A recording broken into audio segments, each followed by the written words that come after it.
സാഗർ പറയുന്നൊന്നും സത്യമല്ലെന്നാ താൻ പറയുന്നേ. പിന്നെ എന്താ സംഭവിച്ചത്?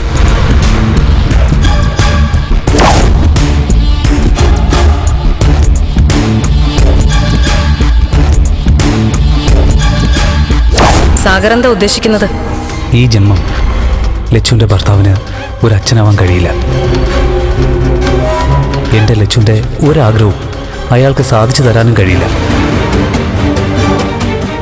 അതുകൊണ്ട് അങ്ങനെ ഒരാളെ വിട്ടിട്ട് ലച്ചുവിന് എന്റെ ജീവിതത്തിലേക്ക് വന്നൂടെ? എന്നെ വിവാഹം കഴിച്ച് എനിക്കൊപ്പം ജീവിച്ചൂടെ? നിർത്തടാ. കണ്ടോടാ നീ ഇത്? ഞാൻ ആരാധിക്കുന്ന ദൈവങ്ങൾ എനിക്ക് കൊണ്ടുതന്ന ആള് എന്റെ കഴുത്തി കെട്ടിയ താലിയായത്. എന്റെ നെഞ്ചോട് ചേർന്ന് കിടക്കുന്ന താലി. ഇത് പൊട്ടിച്ചെറിഞ്ഞിട്ട് നിന്നെ പോലെ ഒരുത്തന്റെ കൂടെ ഞാൻ വരുമെന്ന് കരുതിയോ?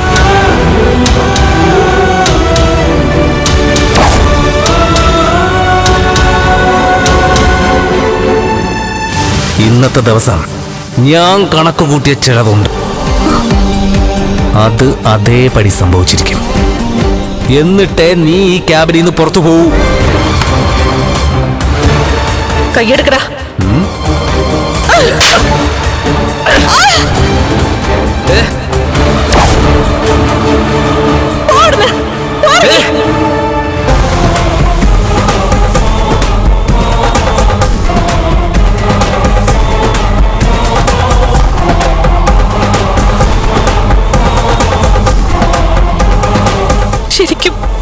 ശരിക്കും ഇതാ സംഭവിച്ചത്.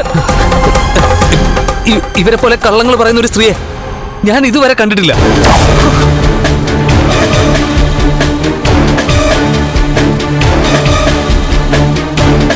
എനിക്ക് പറ്റിയതൊക്കെ മറിച്ചിട്ടു. അതുകൊണ്ടാണ് ഞാൻ പറഞ്ഞത് ഇവരിവിടെ വരുമ്പോ പ്ലേറ്റ് മാറ്റൂന്ന്. എന്തിനാ സാഗർ നിർത്തുന്നേ? സാഗറിന്റെ ഭാഗത്താ ശരി. എന്തിനാ നിങ്ങളൊക്കെ ഇവൻ ഇങ്ങനെ സപ്പോർട്ട് ചെയ്യുന്നത്?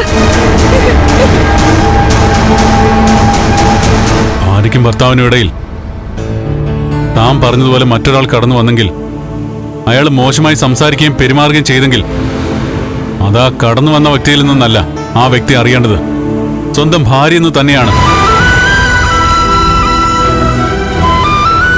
എന്തുകൊണ്ടാ സാഗർ തന്നോട് ഇഷ്ടമാണെന്ന് പറഞ്ഞപ്പോ അടുത്ത നിമിഷം തന്നെ അത് എന്നോട് പറയാതിരുന്നത്? അത് കഴിഞ്ഞ ശേഷം ഇന്ന് ഈ നിമിഷം വരെ ആ സംഭവം തള്ളിക്കൊണ്ടു പോയത് എന്തിനാണ്? കണ്ണേട്ട, ഞാൻ പറഞ്ഞതാ സത്യം. അവന്റെ കവളത്ത് എന്റെ കൈയുടെ പാടുണ്ട്. ആ പാട് എങ്ങനെയാ വന്നെന്ന് സാഗർ പറഞ്ഞു കഴിഞ്ഞല്ലോ.